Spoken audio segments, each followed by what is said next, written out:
The first time I saw him, he wasn't the senator's son. He was just a boy in a cafe, his smile disarming, his laugh too loud, his presence far too magnetic for someone like me to ignore. But the second time I saw him, on the front page of the New York Times beside his father, I realized what kind of storm I had walked straight into. Love wasn't supposed to happen to people like us. Not in this country, not when his father was one of the loudest voices pushing laws that stripped people like me of dignity. Yet there he was, sitting across from me now, his hand trembling as it reached across the table, as if the entire world might shatter if our skin touched. "Do you know what this means?" I asked him, my voice cracking under the weight of fear I hadn't let myself feel until now. He smiled, God, that smile, and whispered, "It means I don't care." But I cared. I cared so much it made my chest ache. The city outside was merciless, cold, and unforgiving. New York never stopped moving. Its streets were a tide of people who never looked up, never cared who you were, until they did, and when they did, it was brutal. For us, it meant cameras, headlines, whispers that turned into shouts, and shouts that turned into threats. Yet in that chaos, in that cruel tide of bodies and judgments, he dared to slip his fingers through mine and hold on. I didn't know whether to laugh or cry when it happened. Maybe both. Because here we were, two boys in love, and the world was telling us it was the worst possible crime. Ethan. That was his name. Ethan Carter, son of Senator Richard Carter, the man who stood behind podiums preaching about family values and protecting tradition. The same man who had once called people like me a threat to America's moral foundation. And yet Ethan, his own flesh and blood, had kissed me in the rain 2 weeks ago like he was drowning, like I was the only thing keeping him alive. And I, full that I was, had kissed him back. The truth is, Ethan didn't belong in my world. I was the son of an immigrant, raised in the kind of Brooklyn neighborhood where dreams were a luxury and survival was the only real currency. My mother cleaned houses. My father disappeared before I was old enough to remember him. I had nothing to lose. Ethan, on the other hand, had everything: money, power, a future carved out of marble and politics.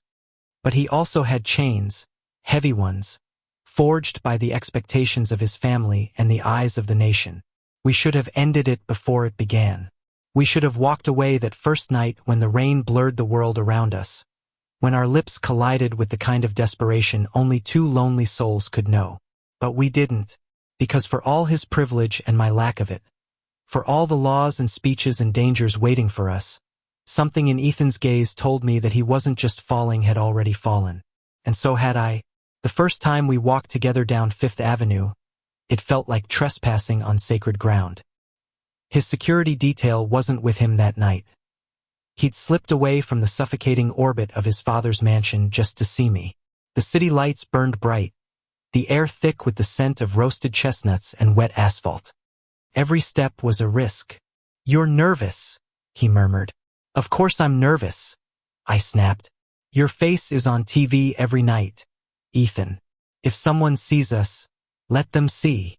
He said it so firmly, with such stubborn fire, that I nearly stopped walking. His hand brushed against mine barely, accidentally, almost timid. I could have pulled away, saved us both, but instead I laced our fingers together like a fool. And that was the moment, the one I'd replay in my mind for nights after, lying awake wondering if I was brave or just catastrophically stupid. Because that was when someone's phone camera flashed from across the street. I froze. He didn't. He squeezed my hand tighter and kept walking as if the whole city belonged to him. In that instant, I understood something terrifying. Ethan Carter wasn't afraid of the world. God, did we fight? "You don't get it," I shouted one night in my apartment, pacing the floor until the cheap floorboards creaked. "This isn't just about us. Your father, your familial, destroy me. They'll destroy you." He stood there, framed by the flickering light of the neon sign outside my window, his jaw clenched. "Then let them try." I laughed bitterly. "You're reckless. You think love is some magic shield that'll protect us from everything. But it won't. They'll chew us up and spit us out." His eyes softened then, and he crossed the room in 2 strides. He cupped my face in his hands, gentle, steady, grounding. Maybe they will. But if I have to live one more day pretending I don't want you, that'll kill me faster than anything else. And I broke. I always broke for him. The scandal didn't erupt all at once. It started as whispers, anonymous posts online, blurry photos no one could confirm. But whispers grow teeth. And by the time the tabloids printed the first headline, senator's son caught holding hands with mystery boy in New York, was too late. Ethan's world tilted. So did mine. But I'll tell you a secret. The night that story broke, we were together. In my tiny apartment, with takeout containers littering the table, Ethan sat beside me with his head on my shoulder. His phone buzzed nonstop, calls from his father, from aides, from concerned friends. He ignored them all. Instead, he whispered into the silence, "Do you regret it?" And for the first time, I didn't hesitate. Not for a second. That was when I realized something. The city could roar, his father could rage. The whole damn country could watch us with judging eyes, but when Ethan held my hand, none of it mattered. Because love, real love, wasn't about being fearless. It was about choosing each other even when the fear threatened to swallow you whole. And I was done being afraid. The next few weeks were a whirlwind. Our stolen moments became daring public appearances, holding hands in crowded parks, brushing against each other in subway cars, sharing secret smiles in quiet corners of museums. Each act of intimacy was a small rebellion, a spark against the suffocating darkness surrounding us. Ethan's father called him endlessly, each conversation more heated than the last. "This isn't a game, Ethan. You're jeopardizing everything, our family, our reputation," the senator roared one evening over the phone. Ethan's knuckles whitened around the receiver, his jaw tight, but his reply was quiet, almost defiant. "I'm not jeopardizing anything. I'm living my life. With him." I remember watching him hang up, his hand trembling slightly as he let go.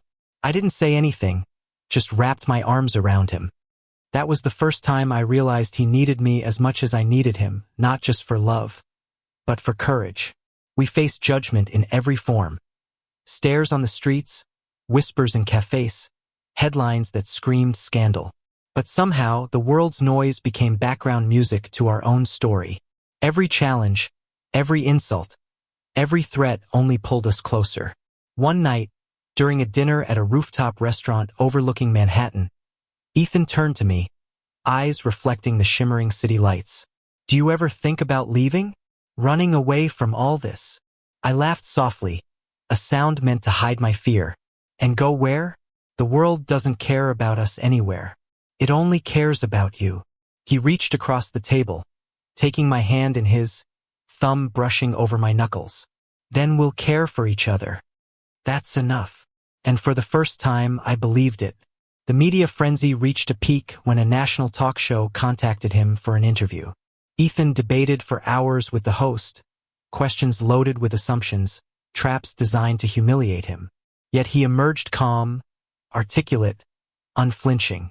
And when he spoke about me, his words weren't just defiance, they were love. He admitted to the world that I mattered to him, that our love wasn't shameful, that it was real. After the interview, we walked through Times Square hand in hand. Neon lights reflected in his eyes, and for a moment, the city felt small, protective, like it belonged to us alone. No photographers, no whispers, no judgment, just Ethan and me, breathing in the chaos together. But it wasn't all courage and defiance. The weight of the world pressed down sometimes, and we had nights filled with tears, arguments, and doubts. I questioned if I could really survive the fallout, if love could truly withstand the relentless pressure. Ethan questioned if he could continue to defy his family, the expectations that had defined his entire life. Yet, somehow, through every storm, we found ourselves in each other's arms. Each kiss became a promise. Each touch became a lifeline. Every whispered, "I love you," was a small act of rebellion against the world that wanted to keep us apart. Then came the turning point, the senator's resignation. The scandals, the public outrage, the personal betrayal of a family that valued reputation over humanity, it all culminated in a single moment where power could no longer silence truth.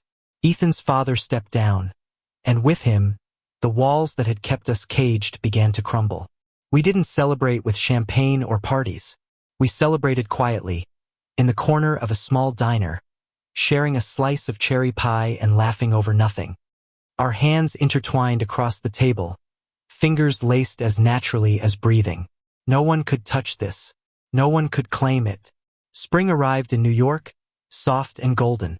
We walked through Central Park, barefoot on the grass, the city buzzing around us but fading into irrelevance. I looked at Ethan, sunlight catching the strands of his hair, eyes sparkling with the kind of happiness I thought I'd never see. "You think it'll ever get easier?" I asked, squeezing his hand. Ethan smiled, leaning into me. "No, but it'll get worth it." And it was. Every moment of fear, every threat, every tear, it all led to this. We didn't have the world's approval. We didn't need it, because we had each other, and that was enough. On our last night in the city before heading out on a small, long-overdue vacation, we stood on a quiet rooftop, the skyline sprawling behind us. Ethan turned, brushing his lips against my forehead. "No matter what happens, you know I'll always choose you. I'll always choose you too," I whispered back. And in that moment, I realized something profound. Love isn't about convenience. It isn't about comfort. It's about daring to stand hand in hand in a world that refuses to let you exist in laughing, even a little while doing it. The night air was warm, scented with the city, alive with possibility. We leaned into each other, bodies close, hearts closer. Our love wasn't perfect, it was messy, dangerous, sometimes painful, but it was ours. And that made all the difference. We walked down the rooftop stairs together, fingers entwined, not as a senator's son and a poor boy from Brooklyn, but as two young men who had dared to love fiercely, openly, and without apology. New York continued to hum around us, indifferent to our existence. Yet somehow, in its indifference, it became the backdrop of our rebellion. And in that rebellion, we found freedom, laughter, and a kind of happiness the world could neither give nor take away. Because love, real love, wasn't a headline. It wasn't approval. It wasn't safety. It was Ethan's hand in mine, in the middle of a city that hated us, and the quiet certainty that we would face everything together. And for the first time in my life, I didn't just survive, I thrived. Thank you for listening. Don't forget to like and subscribe to stay updated with the latest videos.